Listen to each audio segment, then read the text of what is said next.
Recording in progress.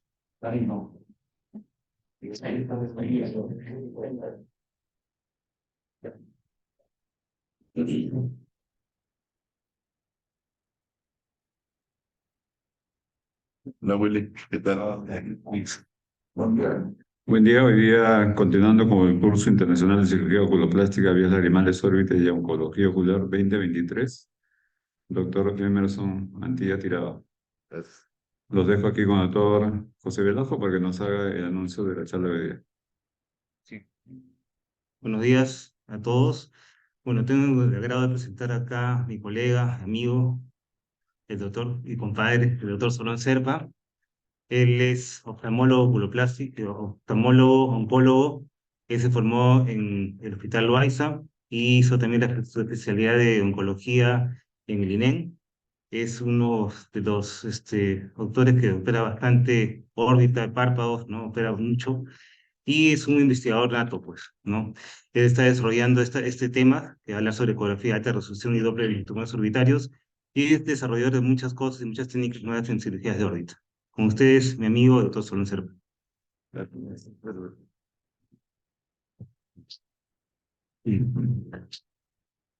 Buenos días con todos ustedes. Siempre es un gusto compartir estos momentos docentes con los amigos y me siento muy honrado por la invitación. Muchas gracias, doctor Pedro Muro y doctor José Velasco. La charla que se coordinó para el día de hoy corresponde a una experiencia personal en conjunto con mi compañero y socio en la parte de ecografía, en la parte privada, que es el doctor Juan Martín Samamé. Les comento que el doctor Juan Martín Samamé es oftalmólogo, tiene un año de recibido oftalmólogo, pero tiene una experiencia previa muy amplia en ecografía general y Doppler. Así que nos juntamos y hemos potenciado mucho el tema de el uso de este tipo de ecógrafos generales, de uso general, para el estudio de patología ocular y orbitaria. Entonces, todo lo que vamos a tocar el día de hoy es la experiencia que hemos adquirido a lo largo de los últimos 2 años, sobre todo en patología ocular, oncológica y orbitaria. Como verán, estas sondas son diferentes a las que usamos normalmente los oftalmólogos. Los oftalmólogos usamos sondas convexas, ¿no es cierto? Con un tamaño que se ajustan bastante al globo ocular y la órbita, pero en este caso nosotros estamos usando los transductores lineales, ¿sí? Que se usan en ecografía general. Estos son los ecógrafos que se usan para tiroides, para mama, para abdomen, ¿sí? Para miembros inferiores. Y bueno, y aquí tenemos la sonda oftalmológica que ustedes bien la conocen y la que usamos todos los días, ¿no? Pero estas sondas tienen una particularidad, la sonda oftalmológica, que es que van a hacer foco a 23 milímetros, ¿sí? Por eso que vamos a ver muy bien la retina. Pero claro, también vamos a ver parte de la órbita, pero no vamos a llegar a la órbita posterior, ¿sí? Ni tampoco vamos a ver adecuadamente el segmento anterior con estas ondas. Pero los equipos de ecografía oftalmológica tienen el modo estandarizado y el modo estandarizado tiene la particularidad de que nos puede ayudar a hacer diferenciación tisular de los tumores o de los tejidos intraoculares, pero también orbitarios. Entonces, si hablamos de ecografía oftalmológica, el terreno de la órbita es de la ecografía estandarizada. Pero tiene un problema desde mi punto de vista. Es difícil de aprender. Muy pocos hacen ecografía estandarizada. Es difícil de aprender y debes tener una casuística importante en tu entrenamiento para poder utilizar este tipo de tecnología, ¿no? Pero claro, entonces nosotros lo que hemos hecho es usar estas sondas lineales y este fue el primer caso que pudimos escanear con este tipo de ecógrafos. Es una paciente que tenía un tumor intraconal, correspondía a un meningioma, y cuando yo vi esta fotografía, este ecograma en la pantalla del ecógrafo, dije, yo nunca había visto un tumor orbitario con tan buena resolución por ecografía y tan buena que se pareció a una imagen de resonancia. Entonces lo que se me pasó por la cabeza fue de que podía haber aquí algo muy interesante, una nueva herramienta diagnóstica ecográfica para lo que yo hacía, ¿no? patología ocular y orbitaria oncológica. Entonces comenzamos a probar varios equipos con varios pacientes. Hemos probado más de 16 modelos de diferentes marcas de ecógrafos generales hasta que llegamos a un modelo que tenemos actualmente, que es un equipo general de uso cardiológico dirigido a cardiólogos, y lo escogimos porque la resolución que nos daba era magnífica. Aquí tienen el globo ocular, aquí tienen el nervio óptico y aquí tienen el tumor orbitario, ¿no? Con una degeneración quística en su interior, que pueden tener los meningiomas. Y si se dan cuenta, dijimos hace un momento que la sonda oftalmológica se enfocó a 23 milímetros, ¿no es cierto? Por eso se ve bien el polo posterior. Pero estas sondas tienen una particularidad. Son multifrecuencia, utilizan muchas frecuencias en simultáneo. Por ejemplo, esta sonda que les estoy mostrando es de la marca Philips y dice L184. Significa que su rango de frecuencia van de 4 a 18 megahercios. ¿Sí? Entonces, hacen foco desde el segmento antes, desde los párpados hasta el vértice orbitario e inclusive más allá. Claro, por la absorción sónica al atravesar la estructura ósea del vértice de la órbita, no vamos a ver detrás del vértice orbitario, pero podemos ver toda la órbita. Entonces, eso realmente me gustó mucho y vi que era una herramienta que me podía servir mucho para el trabajo que hacemos. La misma foto del mismo paciente, de la misma paciente, una paciente mujer. Vean que desde mi punto de vista, la calidad de la imagen no tiene nada que envidiar a una resonancia magnética. Y son la resonancia y la ecografía del mismo paciente.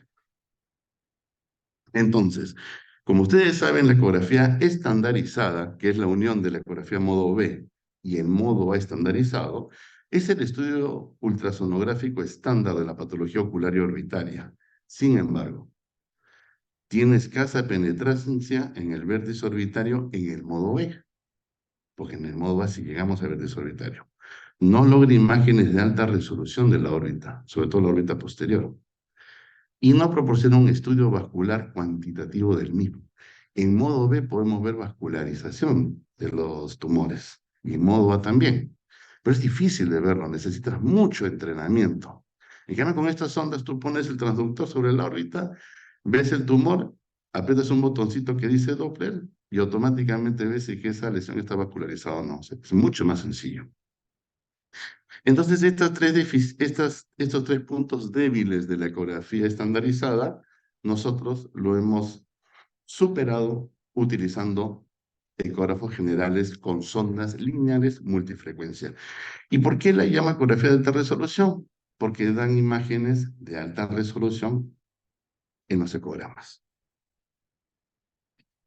Entonces, estos equipos nos van a proporcionar imágenes de alta resolución en la órbita, nos van a proporcionar un estudio vascular cualitativo, que también lo hace la estandarizada, pero estos equipos nos van a dar un estudio vascular cuantitativo también. Aquí vemos el caso de la paciente con un meningioma de la vaina nervio óptico, y aquí este cuadradito es la caja del Doppler. Es la zona en donde el Doppler va a escanear, va a detectar flujos.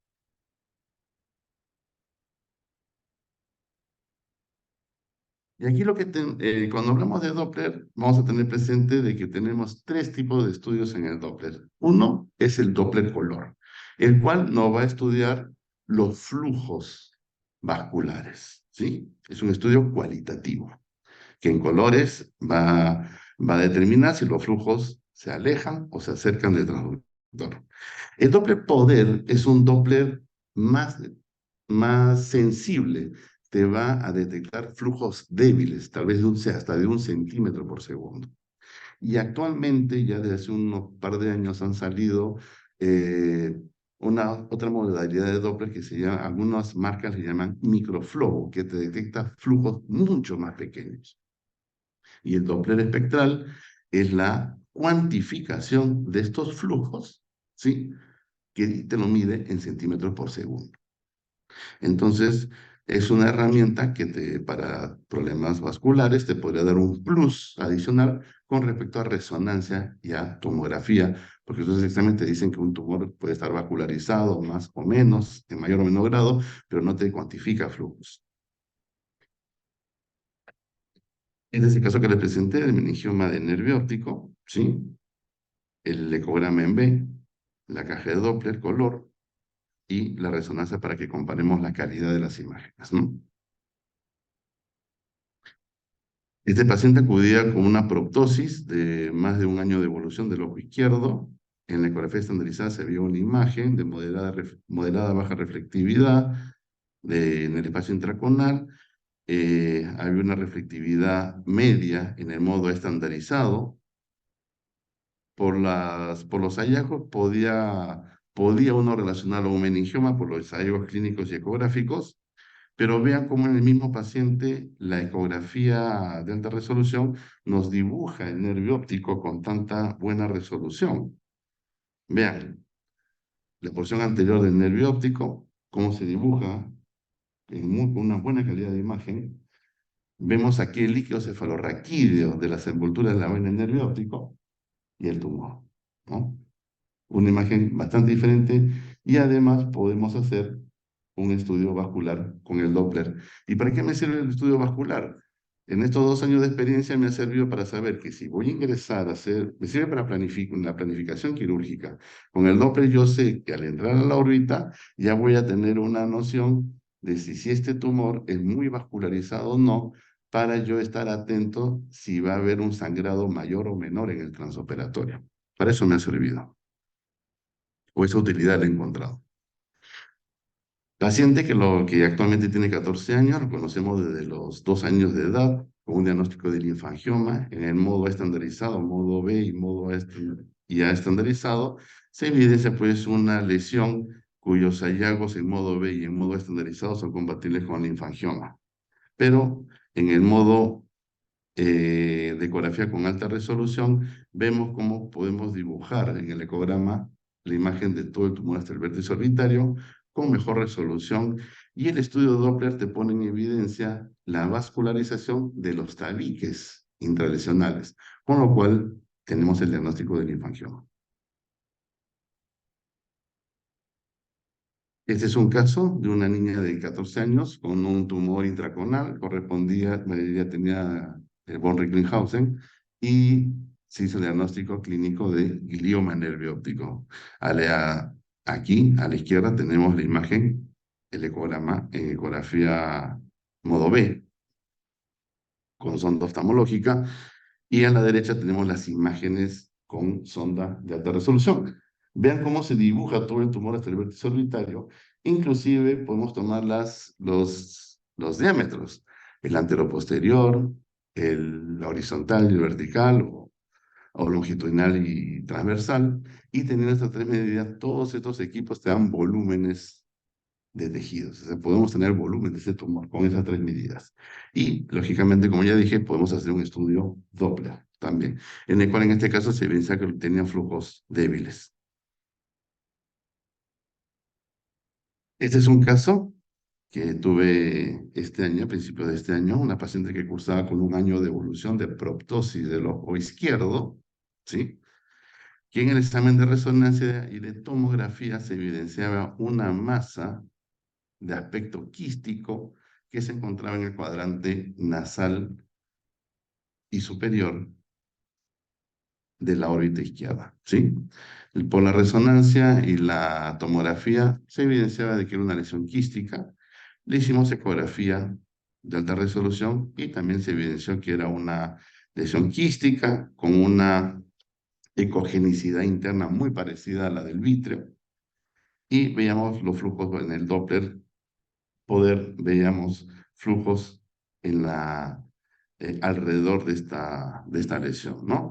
Podemos tomar, aquí vemos el globo, en este programa vemos aquí el globo ocular y la lesión quística que se encuentra encima de la masa, encima del globo ocular, ¿no? En el cuadrante superior, ¿sí? Para distraernos un poco, esta es una de las cirugías también más interesantes que he hecho en el último en el último año, así que se lo quiero compartir. Ven el globo ocular a la derecha, encima el quiste. Abordamos vía transconjuntival. Un problema mío era no lesionar el oblicuo superior, porque estaba en el territorio del oblicuo superior. Así que hicimos una incisión transconjuntival en fornix superior, nasal, y como ya tenemos el diagnóstico de quiste hidatídico probable, con una llave doble vía y con 2 jeringas, en una aspiramos el material, salió de color cristal de roca, con lo cual ya tenemos otro dato que era quiste hidatídico, salió con arenilla hidatídica, que es una arenilla blanquita, así que procedimos a inyectar hipersodio al 20% por 10 minutos, y ahí vemos la arenilla, como drena el líquido del quiste y la arenilla, y procedemos a retirar el parásito. Es el quinto caso que opero en 21 años.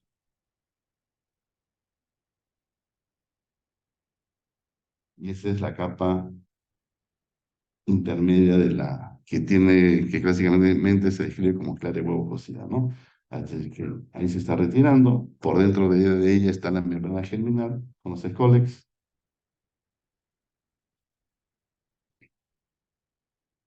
Y ahí está el parásito. El paciente fue tratado pues con albendazol y está en seguimiento. ¿Y por qué se los traigo? Porque, aparte porque me parece una cirugía interesante, porque aquí tenemos la imagen prequirúrgica otra utilidad que le he encontrado a este tipo de ecografía es el seguimiento. Aquí ven a la izquierda el ecograma prequirúrgico y a la derecha ven el ecograma que se le ha realizado con este tipo de ecografía de alta resolución 3 meses después de la cirugía, en la cual no se evidencia rastros de lesiones quísticas, ¿ya? Así que me sirve para planificar, para saber qué tan vascularizado es el tumor, y también me sirve para hacer seguimiento, porque claro, en el seguimiento, en los controles postquirúrgicos, a los 6 meses, a los 12 meses y después al año, pedimos una tomografía, una resonancia de control. Pero la utilidad que he hallado ahora es que llega el paciente, muchos vienen de provincia, y el mismo día de terminar la consulta les hago una ecografía, evidencia de que no hay recurrencia y el paciente puede volver a su lugar de origen, y economizamos recursos, economizamos que no vaya a ser sometido a radiación ni a contrastes por la tomografía, ¿no? Esta niñita que hoy día consulta por un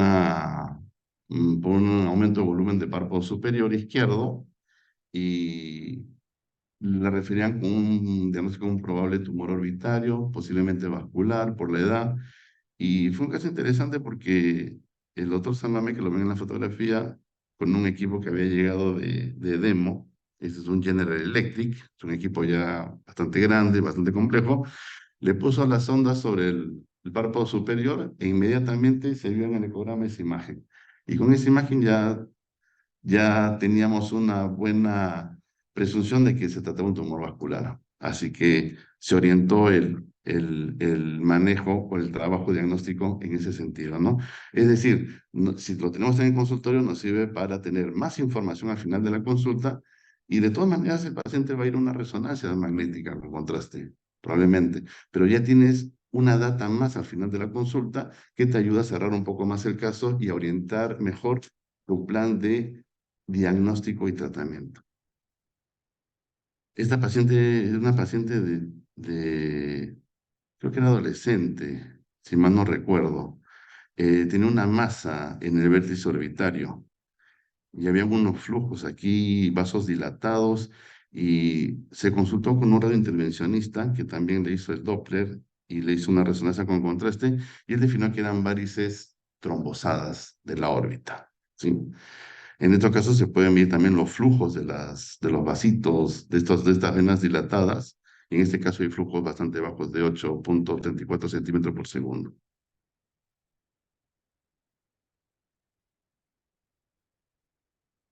Esta imagen lo tuvimos hace 6 meses y yo nunca había visto por ecografía una imagen de tanta resolución del nervio óptico.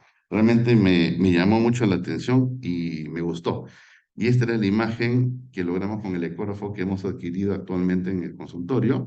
Así que esta foto me decidió a la compra de ese equipo, ¿no? Vean la resolución. Ahí estoy marcando el nervio óptico. Aquí estamos marcando las vainas del nervio óptico. Y aquí el líquido cefalorraquídeo que se encuentra en el espacio supraranoideo de las meninges del nervio óptico. Entonces, yo creo que yo pienso que con esta imagen del nervio óptico, ustedes saben que por ecografía estudiamos el nervio óptico por modo estandarizado, pero estudiar el nervio óptico por modo estandarizado es muy difícil. Yo en 12 años no he logrado ver bien el nervio óptico con estandarizada, pero con esta imagen creo que se puede estudiar mucho este sector de la órbita y es mucho más fácil, ¿no? Este es un caso que corresponde a un paciente de aproximadamente 60 años que acudía por una proptosis indirecta con desplazamiento del ojo hacia abajo y hacia adelante y se palpaba a nivel del párpado superior, detrás del párpado superior, una masa, probablemente una masa tumoral de superficie lisa, muy poco móvil, para mí algo renitente. Se le mandó a hacer una resonancia magnética y el informe de resonancia nos decía de que se trataba de una formación expansiva de aspecto varicoso que desplaza el contenido orbitario hacia abajo y desplaza hacia arriba el piso anterior de la base del cráneo. Capta levemente sustancia de contraste en forma heterogénea. Podría corresponder a una vena oftálmica superior varicosa, un quiste atípico o un mucosele u otro. A mí no me cuadraba mucho de que se trate de un mucosele y que tenga captación de contraste. Para mí había una contradicción allí y no había una apreciación clara desde mi punto de vista por parte del radiólogo. Entonces, comenzamos a revisar bien el caso y vamos a hacer la ecografía estandarizada y en la ecografía se veía una imagen algo homogénea, de baja reflectividad. En la ecografía modo estandarizada había una reflectividad baja, bastante baja, pero cuando le hicimos el ecodoppler, el Doppler nos detectó flujos débiles intralesionales que se ven acá. Esos dos puntitos rojitos son flujos vasculares que ha detectado el Doppler. Entonces dijimos, si tiene flujos internos, entonces esto no debe ser un mucoselo, no debe ser un quiste. Así que con esto inclinamos el diagnóstico a una lesión tumoral no quística o tal vez parcialmente quística. Se planificó una resección tumoral completa, un abordaje, una exploración orbitaria y resultó ser un schwannoma. Lo mismo que tenemos la imagen prequirúrgica, la lesión que iba desde la órbita anterior superior, se iba casi hasta el vértice orbitario.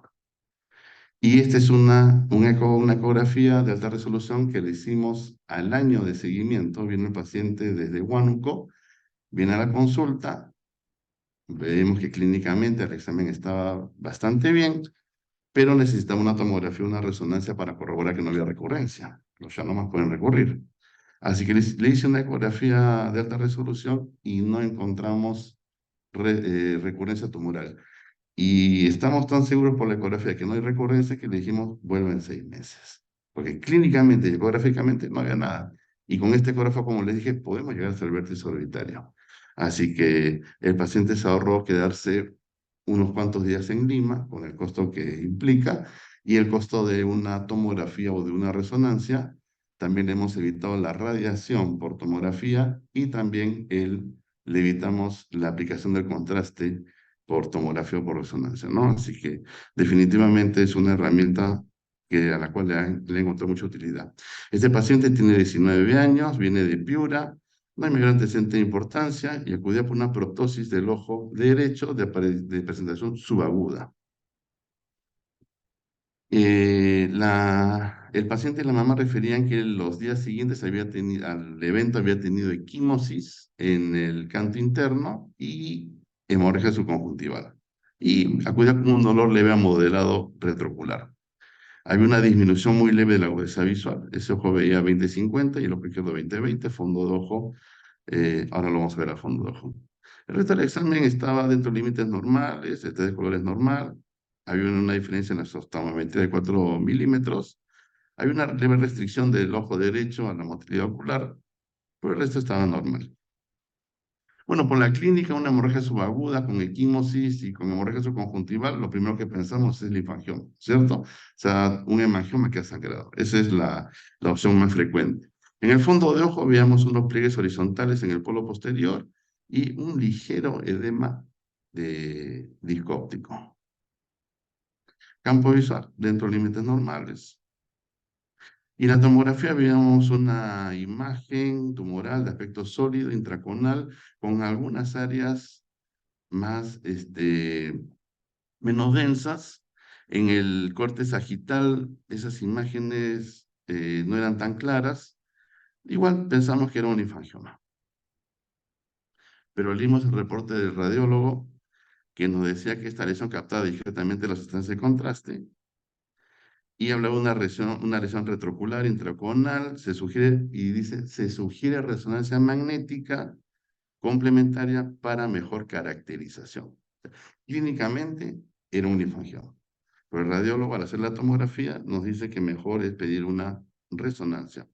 Y dentro de los diagnósticos diferenciales coloca un hemangioma, schwannoma, y el diferenciar de radiomiosarcoma impresiona más alejadamente. Pero rhabdo a los 19 años, difícil, porque el rhabdo aparece generalmente entre los 6 y los 9 años, la mayoría de pacientes, ¿no? Así que nuestra presunción diagnóstica con el informe del radiólogo como que se caía. Así que decidimos hacer, ¿qué hacemos? ¿Le pido la resonancia o no le pido la resonancia? El paciente venía de Piura. Así que teníamos el ecógrafo en el consultorio y le hacemos la ecografía de alta resolución y encontramos una imagen efectivamente retrocular intraconal, una imagen hipoecogénica, ¿sí? De una estructura interna homogénea, ¿sí? De apariencia quística, y al seguir escaneando nos encontramos con estos tabiques, lo cual ya nos apoya la presunción diagnóstica clínica de un linfangioma. Y cuando activamos el Doppler, encontramos flujos en los tabiques. Entonces, con estos hallazgos definitivamente era un linfangioma y decidimos no pedir la resonancia magnética y la conducta fue observación, que el paciente ese mismo día podía volver a su lugar de origen y control en 2 meses. ¿Cuáles fueron los beneficios para el paciente? Se ahorró 5 días de estadía en Lima para pedir una resonancia magnética que había solicitado el radiólogo, ahorró el examen económicamente, ahorró el pago de la resonancia magnética con contraste, y el paciente se quedó contento. Ese mismo día volvió para Piura y volvió a los 2 meses. Le hicimos ecografía y se había reducido levemente la lesión, pero ya había mejorado su visión de 20/50 a 20/25 y le dijimos que vuelva nuevamente, pero ya en 6 meses. Entonces, definitivamente fue un caso bastante alentador para nosotros porque nos daba la evidencia de que lo que estábamos haciendo daba sus frutos, ¿no? Todo este trabajo de 2 años. Entonces, la ventaja de esta tecnología es que es accesible porque estos ecógrafos hay en todos los hospitales y en todas las clínicas. Es de bajo costo, logra imágenes de alta resolución en el lecho orbitario, proporciona un examen vascular cualitativo como la ecografía estandarizada, pero además nos da el cuantitativo. No requiere contraste, evita exposición a radiación y permite una mejor planificación de la cirugía, como ya les comenté. Y también sirve para los controles postoperatorios, para detectar recurrencias. ¿Cuáles son las desventajas? Requiere entrenamiento con sondas lineales. Si ustedes hacen ecografía oftalmológica, el adaptarse a este tipo de ecografía es bastante sencillo. Probablemente si tienen la disposición del ecógrafo durante un mes, al día 31 van a usarlo con muchísima facilidad.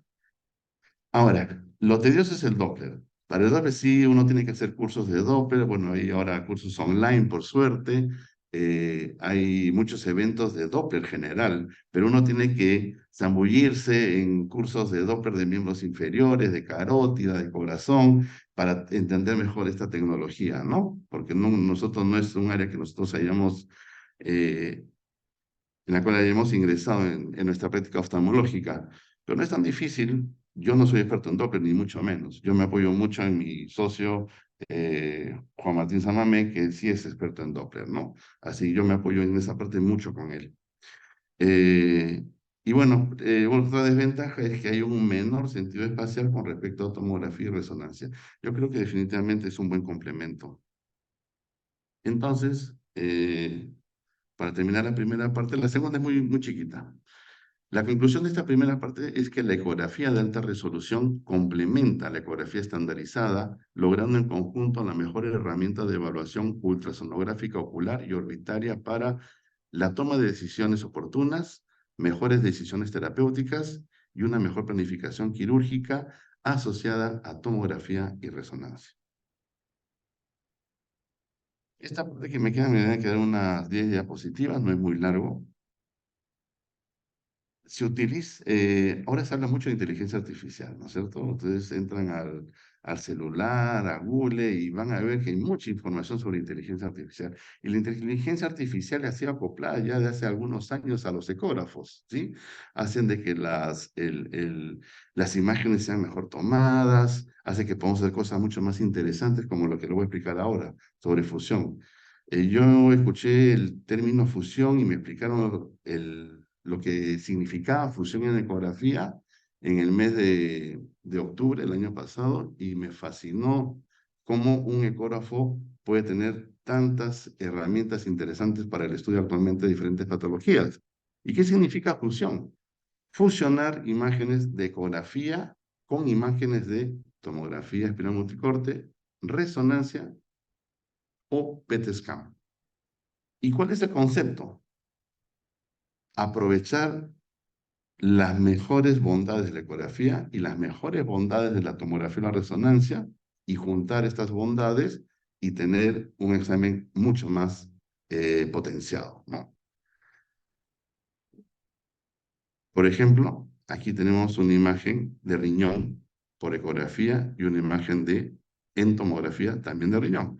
Y en el concepto de fusión, la computadora, a través de inteligencia artificial, junta las dos imágenes del riñón, y uno, al evaluar el riñón con el ecógrafo, uno mueve la sonda en diferentes incidencias, longitudinal, transversal, y las imágenes fusionadas de tomografía o resonancia con la ecografía en tiempo real se mueven en simultáneo. Y adicionalmente puedes hacer el estudio vascular Doppler. Entonces tienes un examen de tomografía mucho más potenciado. ¿Y cómo se hace esto? Estos ecógrafos que hacen fusión tienen una disquetera, tú introduces el CD de tomografía o de resonancia, y en menos de un minuto la computadora del ecógrafo ya puede comenzar a fusionar las imágenes del CD con las que tú vas a comenzar a obtener por ecografía en tiempo real. Entonces, aquí tenemos una tomografía en la cual se ve el riñón, el ecograma donde se ve el riñón, y aquí se ve la fusión. ¿Sí? ¿Para qué usan esto? Por ejemplo, se utiliza mucho para biopsias de próstata. Claro, para hacer biopsia de próstata guiada por imágenes, los urólogos tenían que ir a una sala de tomografía para poder hacer la biopsia, introducir la aguja, ver que estén dentro de la próstata y hacer la punción aspiración.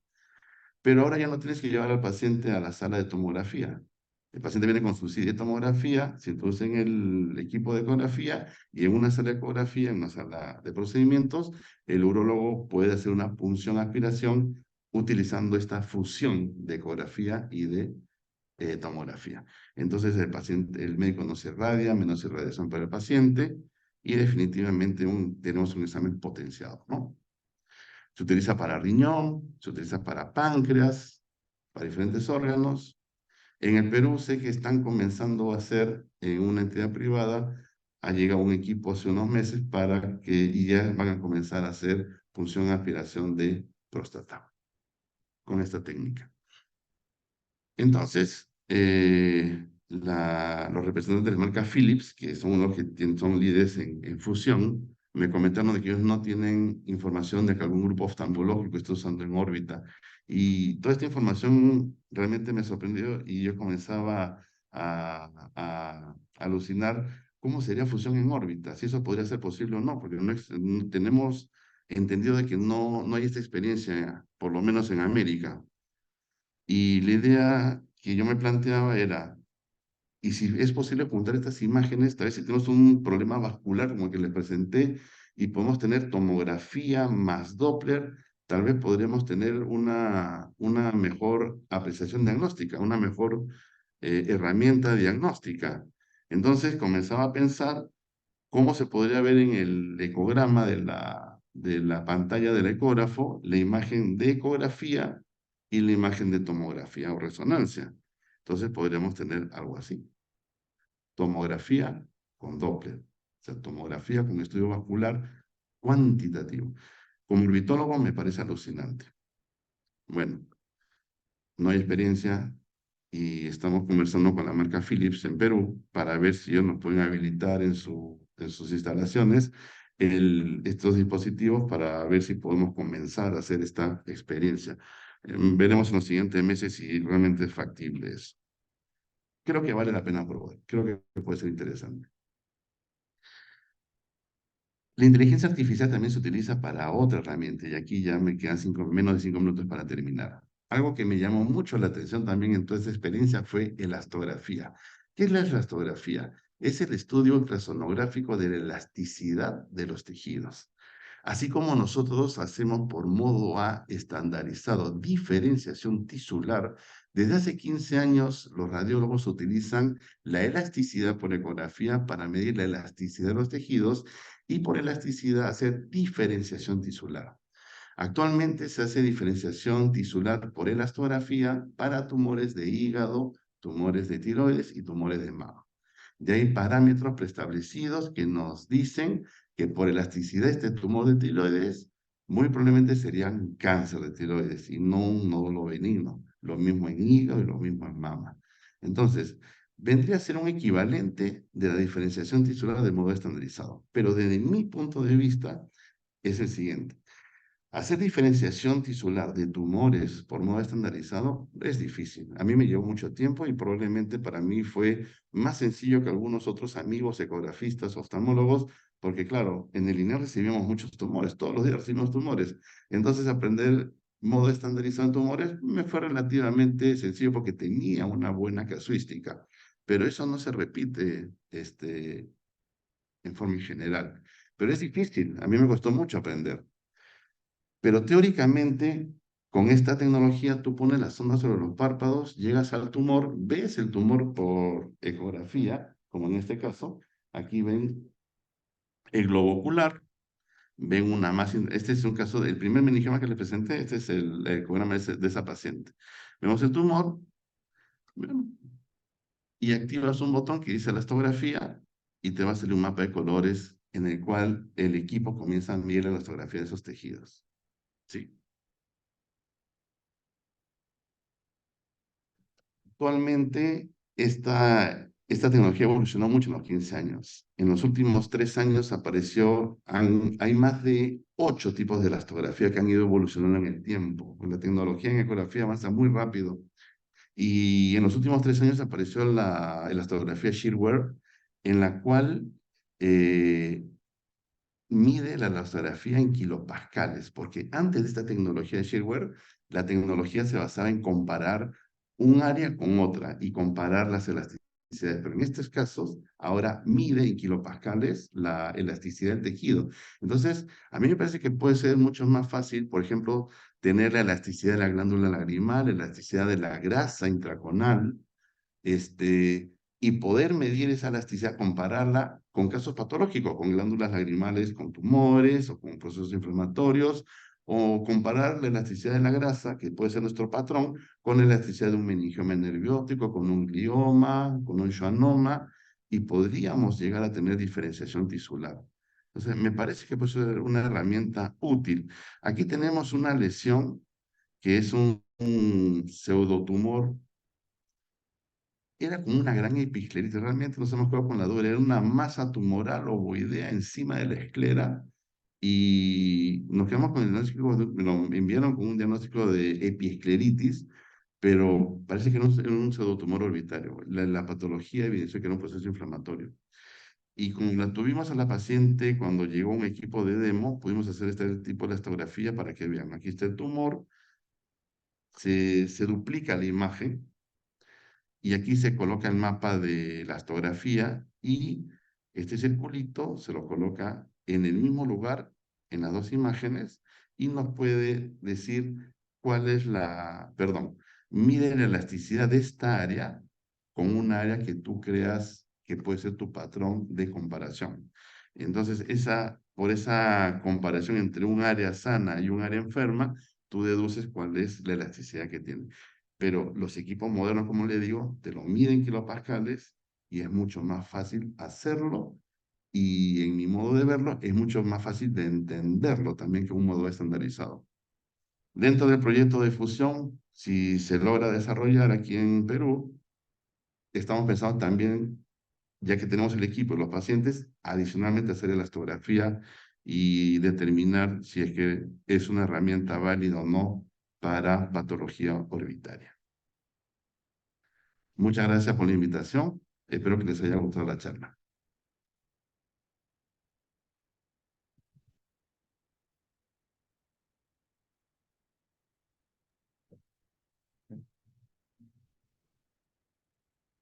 Sí, muchas gracias, Solón. De seguro que tenemos aquí algunas preguntas en el chat, probablemente también.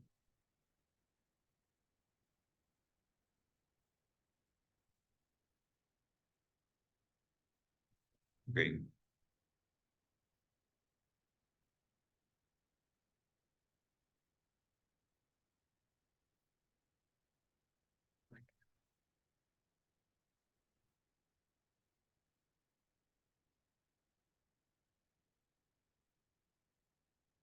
Sí. Acá hay una pregunta de la doctora Tania Rodríguez. Felicita por la exposición y pregunta, ¿algún curso de ecografía desde cero? Me parece que es un interés muy personal. No está directamente por la charla, pero de todas maneras nos puedes dar alguna información. Cuando comencé con este tema de Doppler, mi socio, doctor Juan Martín Samamé, me ponía al día con todos los cursos que habían en Lima online, vía Zoom de Doppler y de ecografía general. Así que lo que hice es hacer 5 cursos de Doppler. En Lima hay varias instituciones privadas, ¿sí?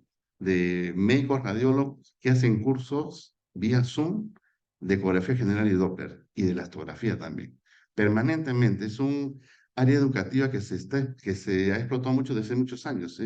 Tienen una actividad docente muy intensa. Así que si entran a Google, van a encontrar varios cursos que son de 2 días, de 3 días, son cursos internacionales y realmente de muy alta calidad.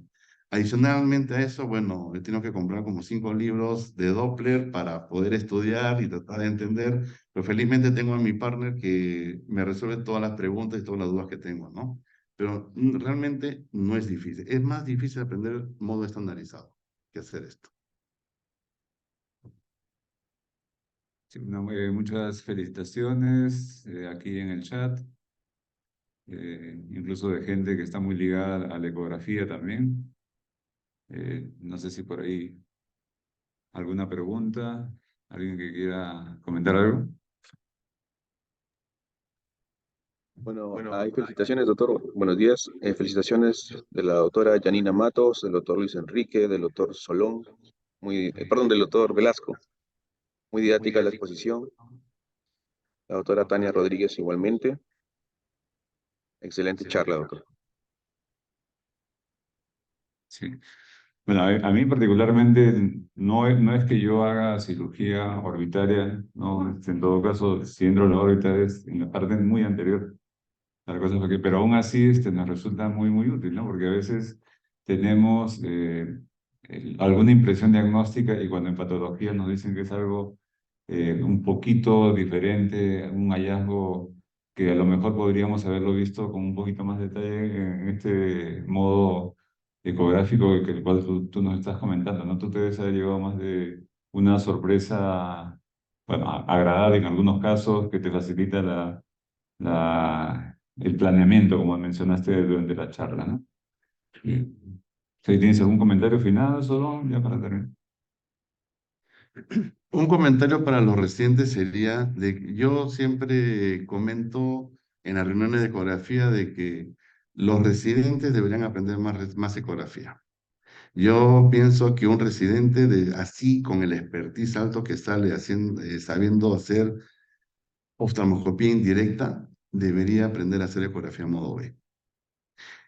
Y el otro mensaje es de que sepan de que si ustedes están en una clínica o en un consultorio o en un centro médico en provincia, en una ciudad pequeña, por más centro médico pequeño que sea, probablemente haya un ecógrafo, porque hay servicios de ginecobstetricia en centros médicos pequeños a lo largo del país. Y estos servicios pequeños tienen ecografías. Y hay centros médicos con ecógrafos generales. Inclusive en sala de operaciones, en diversos hospitales pequeños y grandes, todas las salas tienen ecógrafo ahora, generales. Y con estos ecógrafos ustedes pueden utilizarlos para ver patología intraocular también.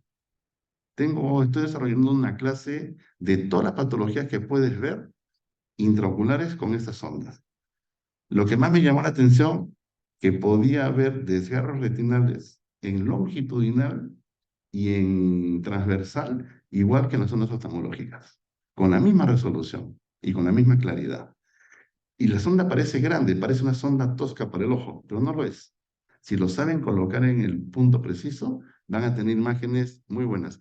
Aquí voy con esto, de que no dejen de hacer ecografía. Si están en un centro médico, pregunten. Si tienen si tienen un niñito de 2 años con un probable retinoblastoma, no dejen de hacer una ecografía, porque si en la ecografía tú ves una masa de aspecto sólido con pequeñas calcificaciones, debe ser retinoblastoma. Y esa ecografía te va a servir para derivar rápido al paciente al lugar donde debe ser atendido. Hace 3 días recibí un niño de 2 años con diagnóstico de glaucoma, glaucoma congénito. Y me lo enviaron para una segunda opinión. Pero ya tiene un diagnóstico de 3 meses de glaucoma. Bueno, yo no veo glaucoma, pero dije, si quieres que lo revise, el niño lloraba demasiado. Dije, si quieres que lo revise bien, vamos a sedarlo y lo programamos para llevarlo a las operaciones. Y ahí en esa operación le hacemos ecografía, fondo de ojo, vamos a hacer VM también, para tener un panorama, porque llorando no lo voy a poder evaluar. Pero antes de terminar la consulta y de darle la orden para hacer el examen bajo sedación, lo llevé al ecógrafo que tenemos con la sonda lineal.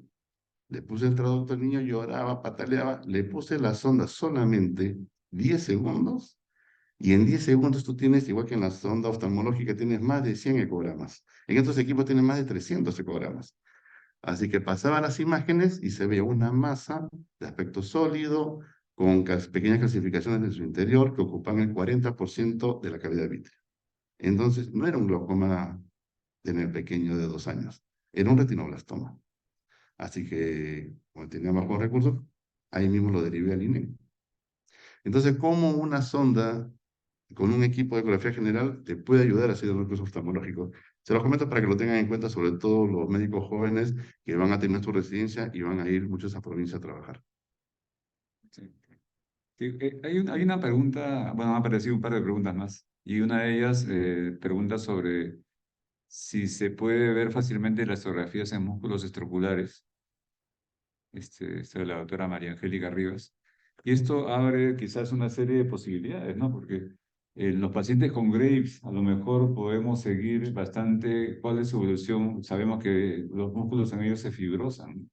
Entonces quizás ahí hay una buena herramienta para un seguimiento también, ¿no? ¿Qué opinas?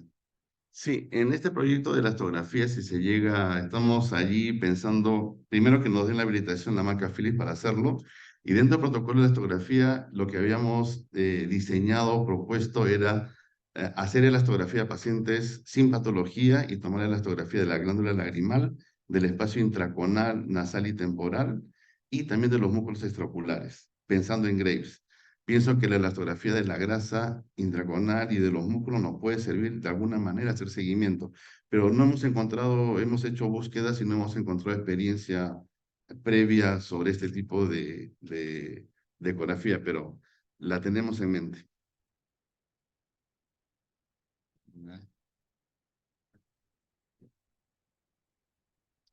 Bueno, acá hay una pregunta que no sé, es algo ya muy futurista. ¿Es probable reemplazar en un futuro el ecógrafo ocular estándar por este ecógrafo de alta resolución? Y hay otra también, de una vez te la menciono. Preguntan si, esto ya no sé, eso, pregunta sobre el doctor Mario de la Torre, si tiene avances respecto al Doppler oftálmico y circuito carotídeo. No sé si él está trabajando en eso. Este, las Algo anecdótico que me pasó, que en estos 2 años de experiencia, les comenté que habíamos probado más de 15 equipos de ecografía. Y lo que me llamó la atención era cómo en los mismos equipos la tecnología cambiaba después de 8 meses. Un equipo que nos presentaban una fecha, después de 9 meses ya le habían incorporado más herramientas en el software para hacer más cosas. Por ejemplo, la elastografía en 9 meses, Philips incorporó la nueva elastografía que tenía en kilopascales y que es mucho más fácil tomarlo en el mismo equipo. Y si las sondas van a reemplazar a las oftalmológicas, yo creo que de alguna manera las oftalmológicas va a haber ahí, la tecnología avanza mucho y definitivamente yo creo que va a haber un avance en las sondas de todos los equipos, inclusive las oftalmológicas. Y sobre si las sondas oftalmológicas tienen Doppler, ayer justamente nos reunimos con representantes de Quantel Medical aquí en Perú. Hay un proyecto por ver allí, así que nos juntamos con el representante de Quantel y justamente yo le preguntaba, ¿cuándo van a tener Doppler en la sonda oftalmológica? Y me decían que la tecnología que ellos manejan para las sondas oftalmológicas no es compatible por ahora para incorporar el Doppler.